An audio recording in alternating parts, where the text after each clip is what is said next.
ઘરે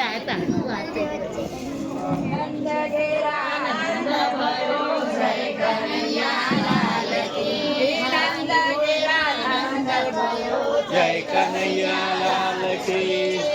ચપ્પલ ખસે જય કનૈયા લાલ કી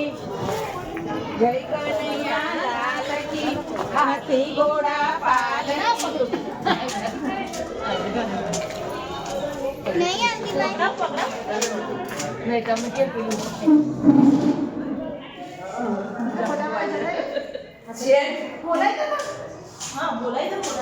જોજો જોજો જોજો ધીમે થોડા નીચેનો